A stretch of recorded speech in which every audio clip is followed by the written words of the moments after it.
আগামী মঙ্গলবার দিবাগত রাত্রে শবে বরাত। শবে বরাতের কিছু ফজিলত আজকের আলোচনা করব ইনশাআল্লাহ। সহিহ ইবনে হিব্বান 5665 নম্বর হাদিস। قال رسول الله صلى الله عليه وسلم يطلع الله عز وجل إلى خلقه في ليلة النصف من شعبان।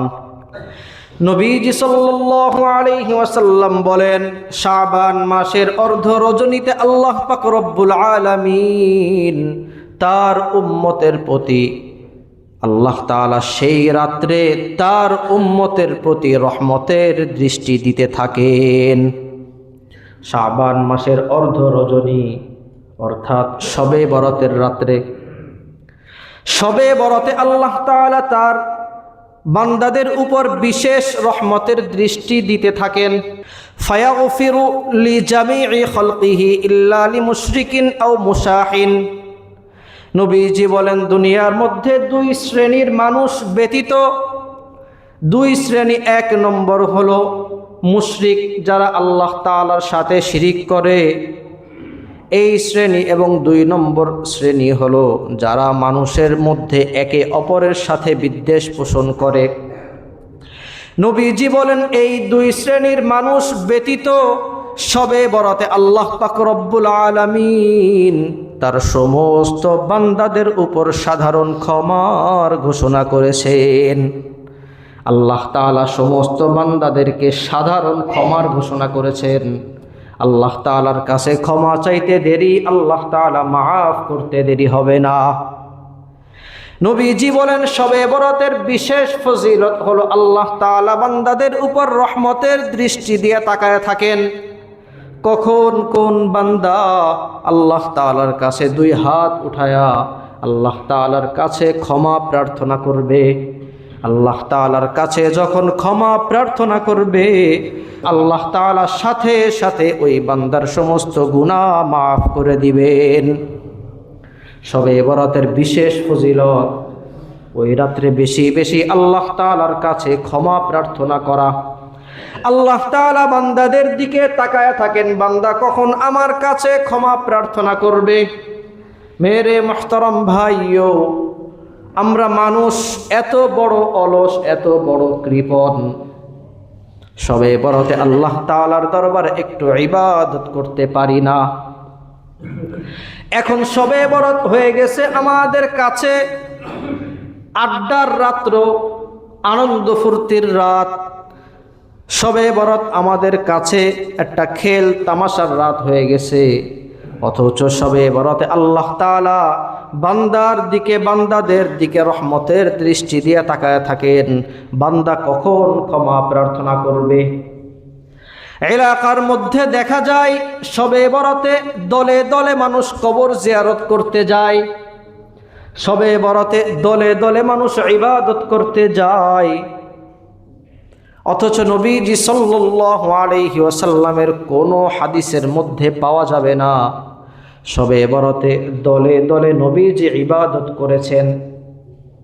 শবে বরাতে যদি দলে দলে ইবাদত করা, দল বেঁধে কবর জিয়ারত করাটা শরীয়তের মধ্যে থাকতো, তাহলে নবীজি সাল্লাল্লাহু আলাইহি ওয়াসাল্লামের কাছ থেকে তো এই আমলটা পাওয়া যাইতো। নবীজি কোনোদিন দল বেঁধে কবর জিয়ারত করতে যান নাই। আম্মা জান আয়েশা সিদ্দিকা রাদিয়াল্লাহু তাআলা আনহা বলেন, একদিন রাত্রে হঠাৎ দেখি নবীজি সাল্লাল্লাহু আলাইহি ওয়াসাল্লাম আমার ঘর থেকে বের হয়ে বাহিরের দিকে চলে যাইতেছেন। অথচ ওই দিন নবীজি আমার ঘরে থাকার কথা ছিল। আম্মা জান আয়েশা বলেন, সতীন হিসাবে আমার মনের মধ্যে সন্দেহ আসাটাই স্বাভাবিক। না জানি নবীজি অন্য কোনো স্ত্রীর ঘরে যাইতেছেন। আম্মা জান আয়েশা বলেন, নবীজি বের হওয়ার পরে আমি তার পিছ পিছ ঘর থেকে বের হলাম দেখার জন্য নবীজি কোন দিকে যাইতেছে, কোন স্ত্রীর ঘরে নবীজি যায়। আম্মা জান আয়েশা বলেন, আমি যাইতে যাইতে এক পর্যায়ে দেখলাম নবীজি সাল্লাল্লাহু আলাইহি ওয়াসাল্লাম জান্নাতুল বাকির মধ্যে সাহাবায়ে কেরাম রিজওয়ানুল্লাহি তাআলা আলাইহিম আজমাইনদের কবরের পাশে নবীজি সাল্লাল্লাহু আলাইহি ওয়াসাল্লাম দুই হাত উঠায়া সাহাবাদের জন্য অঝোর ধারায় কান্না করতেছেন। নবীজি কবর জিয়ারত করতে গেছেন। আম্মা জান আয়েশা বলেন, নবীজির এই অবস্থা দেখে আমি ঘরে চলে আসলাম। নবীজি সাল্লাল্লাহু আলাইহি ওয়াসাল্লাম কবর জিয়ারত শেষ করে ঘরে ফিরে আসলেন। ঘরে এসে নবীজি বলেন, ও আয়েশা, তুমি কি মনে করেছো? তুমি কি আমার উপর সন্দেহ করেছো? নবীজি বলেন, আয়েশা শোনো, আল্লাহ পাক রব্বুল আলামিন এবং আল্লাহ তাআলার নবী কোনোদিন খেয়ানত করতে পারে না। তুমি আমার উপর সন্দেহ করেছো, আমি পিছনে তোমার ছায়া দেখতে পেয়েছিলাম। আমি তোমার ছায়া দেখে তোমাকে চিনে ফেলেছি যে আমার পিছনে আয়েশা আমাকে অনুসরণ করতেছে। কেন আমার পিছন পিছন তুমি গিয়েছিলে? আম্মা জান আয়েশা বলেন, আমার মনের মধ্যে সন্দেহ হয়েছিল, এই জন্য আমি আপনাকে দেখার জন্য আপনার পিছ পিছ গিয়েছিলাম।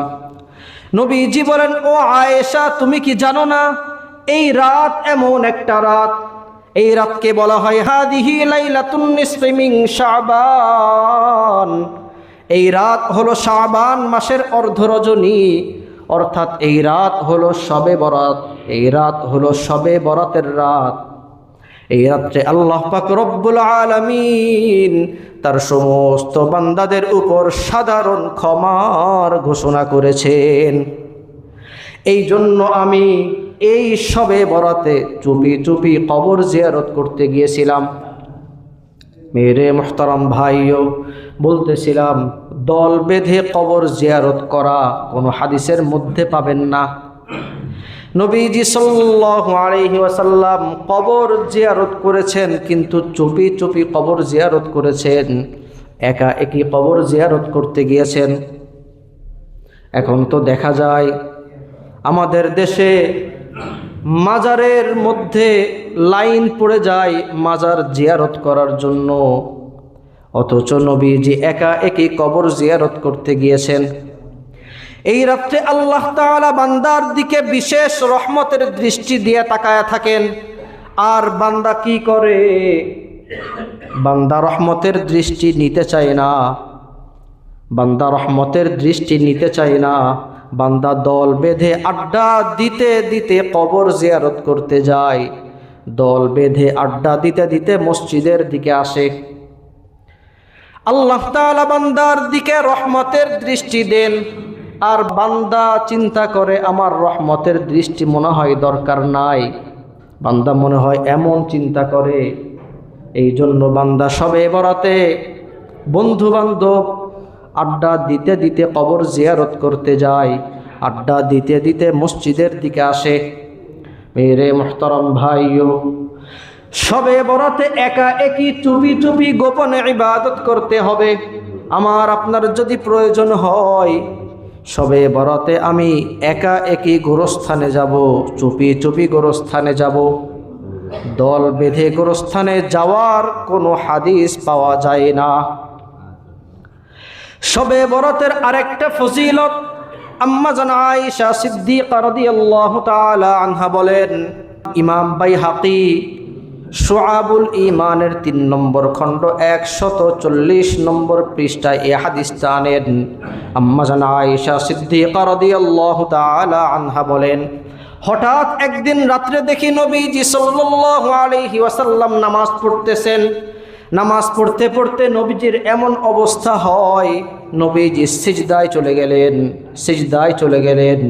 সিজদায় গিয়া নবীজি আর সিজদা থেকে উঠতেছেন না।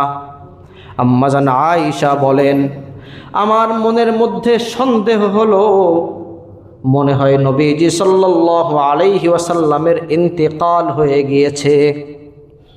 আম্মা জান আয়েশা বলেন, এত লম্বা সিজদা দিতেছে, কখনো তো এত লম্বা সিজদা দিতে দেখি নাই। আয়েশা সিদ্দিকা রাদিয়াল্লাহু তাআলা আনহা বলেন, নবীজির এই অবস্থা দেখে আমি আমার আঙ্গুল দ্বারা নবীজিকে একটা খোঁচা দিলাম। নবীজিকে একটা খোঁচা দিয়ে দেখলাম নবীজি কি জীবিত আছেন নাকি ইন্তেকাল হয়ে গেছে।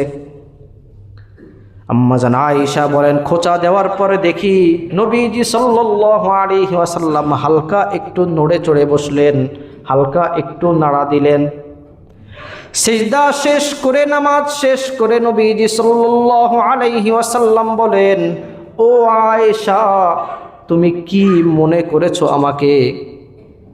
আম্মা জান আয়েশা বলেন, আমি সন্দেহ করেছিলাম আপনার হয়তো ইন্তেকাল হয়ে গিয়েছে, এই জন্য আমি আঙ্গুল দ্বারা আপনার সিজদার মধ্যে খোঁচা দিয়েছি। নবীজি সাল্লাল্লাহু আলাইহি ওয়াসাল্লাম বলেন, ও আয়েশা, তুমি কি জানো না, হাদিহি লাইলাতুন নিসফি মিন শাবান, এইটা হলো শাবান মাসের অর্ধ রজনী। এই রাত্রে আল্লাহ পাক রব্বুল আলামিন ফায়াগফিরু লিল মুস্তাগফিরিন, আল্লাহ তাআলার বান্দা যারা আল্লাহ তাআলার কাছে ক্ষমা প্রার্থনা করে, আল্লাহ তাআলা তাদেরকে ক্ষমা করে দেন। ফায়ারহামুল মুস্তারহিমিন, আর যেই সমস্ত বান্দা আল্লাহ তাআলার কাছে রহমতের প্রার্থনা করে, আল্লাহ পাক রব্বুল আলামিন সমস্ত বান্দাদের উপর রহমতের বৃষ্টি বর্ষণ করেন। এই রাত হলো শাবান মাসের অর্ধ রজনী। এই রাতকে বলা হয় শবে বরাতের রাত। আল্লাহ তাআলার কাছে হাত উঠাইতে দেরি আল্লাহ তাআলা ক্ষমা করতে দেরি হবে না। আল্লাহ তাআলার কাছে রহমতের প্রার্থনা করব, নবীজি বলেন রহমত পাঠাইতে আল্লাহ তাআলার দেরি হবে না। অথচ এই রাত্রে আমরা রহমতের প্রার্থনাও করার সুযোগ পাই না। এই রাত্রে আমরা ক্ষমা প্রার্থনা করারও সুযোগ পাই না। মেরে মুহতারাম ভাইও, আল্লাহ পাক রব্বুল আলামিন এই রাত্রে যেন আমরা বেশি বেশি ক্ষমা প্রার্থনা করতে পারি, আল্লাহ তাআলা আমাদের সকলকে তৌফিক দান করেন। সবে বরাতে বেশি বেশি ক্ষমা প্রার্থনা করা, নিজের গুনাহগুলোকে স্মরণ করে আল্লাহ তাআলার কাছে বেশি বেশি ক্ষমা প্রার্থনা করা। পরিবারের মধ্যে এত অশান্তি, আল্লাহ তাআলার কাছে ক্ষমা প্রার্থনা করা। ও মাওলা, হয়তো আমার কোনো গুনার কারণে আমার পরিবারের মধ্যে এমন অশান্তি সৃষ্টি হইতেছে, আমার কোনো গুনাহের কারণে হয়তো আমার সন্তান আমার কথা শুনে না। আল্লাহ, আমার পরিবারের উপর আপনি রহমত বর্ষণ করেন। এইভাবে আল্লাহ তাআলার কাছে বেশি বেশি ক্ষমা প্রার্থনা করা, সবে বরাতে 2 রাকাত নামাজ অন্তত পড়া, যদি পারা যায় বেশি বেশি পড়া। সলাতুল হাজত ইত্যাদি যত নফল নামাজ আছে, এই রাত্রে বেশি বেশি নফল নামাজ পড়া। তবে যেন এমন না হয় নফল নামাজ পড়তে গিয়ে ফজরের নামাজ ছুটে যায়। কোনো ব্যক্তি যদি এশার নামাজ জামাতের সাথে আদায় করে আর ফজরের নামাজ জামাতের সাথে আদায় করে, নবীজি সাল্লাল্লাহু আলাইহি ওয়াসাল্লাম বলেন, ওই ব্যক্তির জন্য আল্লাহ তাআলা সারা রাত দাঁড়ায়া নামাজ পড়ার সওয়াব দান করে দেন। ফজরের নামাজ যদি কোনো ব্যক্তি জামাতের সাথে পড়ে আর এশার নামাজ কোনো ব্যক্তি যদি জামাতের সাথে পড়ে, তাহলে আল্লাহ তাআলা সারা রাত ইবাদত করার সওয়াব ওই ব্যক্তির আমল নামায় দান করেন। এখন আমি যদি এশার নামাজও না পড়ি, ফজর নামাজও না পড়ি, বন্ধু বান্ধবের সাথে বাসার থেকে বের হই 11টা-12টার দিকে, তারপরে মসজিদে এসে যদি 5 লক্ষ রাকাত নামাজও পড়ি, সেই নামাজের কোনোই মূল্য থাকবে না। আমার আপনার উপর সবার উপর ফরজ হলো 5 ওয়াক্ত নামাজ আগে আদায় করা, অন্তত পক্ষে এশার নামাজ এবং ফজরের নামাজ জামাতের সাথে পড়া, তারপরে সম্ভব হলে নফল নামাজ আদায় করা। মেরে মুহতারাম ভাইও, আল্লাহ তাআলা সূরা তাহরীমের 8 নম্বর আয়াতে বলেন, ইয়া আইয়ুহাল্লাযীনা আমানু তুবু ইলাল্লাহ তাওবাতান নাসুহা।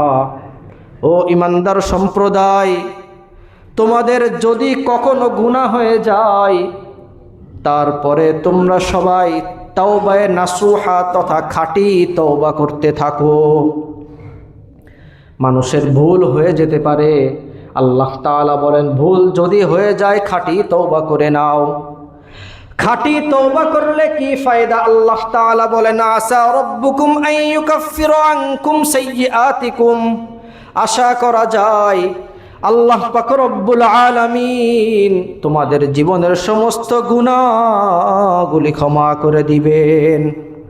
খাঁটি তওবার 1 নম্বর ফজিলত আল্লাহ তাআলা নিজেই বলতেছেন, আশা করা যায় আল্লাহ তাআলা তোমাদের সমস্ত গুনাহগুলি ক্ষমা করে দিবেন। 2 নম্বর ফজিলত আল্লাহ তাআলা বলেন, ওয়াইদখিলাকুম জান্নাতিন তাজরি মিন তাহতিহাল আনহার। আল্লাহ পাক রব্বুল আলামিন যদি তোমরা খাঁটি তওবা করতে পারো, আল্লাহ তাআলা তোমাদের সকলকে জান্নাতের মধ্যে প্রবেশ করাইবেন। 1 নম্বর ফজিলত আল্লাহ তাআলা সমস্ত গুনাহ ক্ষমা করে দিবেন। 2 নম্বর ফজিলত আল্লাহ তাআলা জান্নাতের মধ্যে প্রবেশ করাইবেন। কেমন জান্নাত? আল্লাহ তাআলা বলেন, তাজরি মিন তাহতিহাল আনহার। এমন জান্নাত যেই জান্নাতের তলদেশ থেকে নহর প্রবাহিত হয়। এমন জান্নাত যেই জান্নাতের তলদেশ থেকে নহর প্রবাহিত হয়। আল্লাহ তাআলা খাঁটি তওবাকারীকে ওই জান্নাতের মধ্যে প্রবেশ করাইবেন। আল্লাহ তাআলা বলেন, ওয়াইদখিলাকুম জান্নাতিন তাজরি মিন তাহতিহাল আনহার ইয়াওমা লা ইখজিল্লাহুন নাবিয়্য ওয়াল্লাযীনা আমানু মা'আহ। 3 নম্বর ফজিলত আল্লাহ তাআলা বলেন, কিয়ামতের ময়দানে খাঁটি তওবাকারীকে যখন উপস্থিত করা হবে, কিয়ামতের ময়দানে আল্লাহ তাআলা কোনো নবীকে অপমানিত করবেন না, কোনো নবীকে লাঞ্ছিত করবেন না। আল্লাহ তাআলা বলেন, লা ইখজিল্লাহুন নাবিয়্য ওয়াল্লাযীনা আমানু মা'আহ। কোনো নবীকে অপমানিত করা হবে না, কোনো নবীকে লাঞ্ছিত করা হবে না।